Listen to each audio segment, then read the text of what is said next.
மாண்புமிகு உறுப்பினர் ER ஈஸ்வரன் அவர்களை அழைக்கிறேன். மாண்புமிகு பேரவைத் தலைவர் அவர்களே, மகாத்மா காந்தி தேசிய ஊரக வேலை உறுதியளிப்பு சட்டம் என்பது இந்த திட்டம் கிராமப்புறத்தினுடைய பொருளாதாரத்தை மேம்படுத்துவதற்காக, குறிப்பாக பெண்கள் தலைநிமிர்ந்து நடக்க வேண்டும் என்று பல கட்டங்களாக ஆலோசித்து முடிவெடுத்து அறிவிக்கப்பட்ட திட்டம் 2005. மகாத்மா காந்தி பெயரிலே இது வர வேண்டும் என்று எல்லோரும் ஆசைப்பட்டு கொண்டு வந்த திட்டம். உலகம் முழுவதும் மகாத்மா காந்தியை மதிக்கிறார்கள். உலகத்தில் இருக்கிற அத்தனை நாடுகளிலும் மகாத்மா காந்திக்கு சிலை வைக்கிறார்கள். மகாத்மா காந்தியை இந்தியாவினுடைய அடையாளமாக பார்க்கின்றார்கள். எந்த நாட்டினுடைய தலைவர்கள் டெல்லிக்கு வந்தாலும் காந்தி அவர்களுடைய நினைவிடத்திலே சென்று மரியாதை செய்கிறார்கள். அப்படிப்பட்ட மகாத்மா காந்தியினுடைய பெயரை அந்த திட்டத்திலிருந்து எடுத்திருப்பது கண்டனத்துக்குரியது. அதே போல மாநில அரசினுடைய நிதியாக 40% அதிலே கொடுக்க வேண்டும் என்று சொல்லி இருப்பது இந்த திட்டத்தை நீர்த்து போக செய்யக்கூடிய ஒரு முயற்சியாக நான் பார்க்கின்றேன்.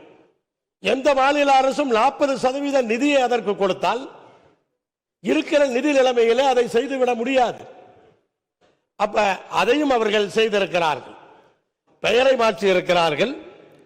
இந்த 40% மாநிலத்தினுடைய பங்களிப்பை அதிலே போட்டிருக்கிறார்கள்.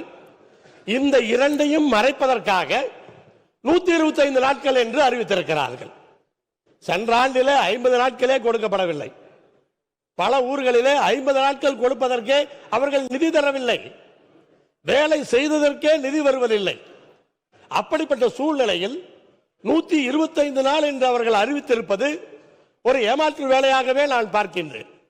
இந்த இரண்டு விஷயங்களை மறைப்பதற்காக, மக்கள் மனதிலிருந்து எடுப்பதற்காக அதை அறிவித்திருக்கிறார்கள். அதனால் இதை கண்டித்து இதை மாற்ற வேண்டும் என்று பல குறிப்புகளோடு தீர்மானத்தை மாண்புமிகு தமிழ்நாடு முதலமைச்சர் அவர்கள் கொண்டு வந்திருக்கிறார். இதை ஒன்றிய அரசு ஏற்றுக்கொண்டு நம்முடைய இந்த தீர்மானத்தை அவர்கள் ஏற்றுக்கொள்ள வேண்டும்.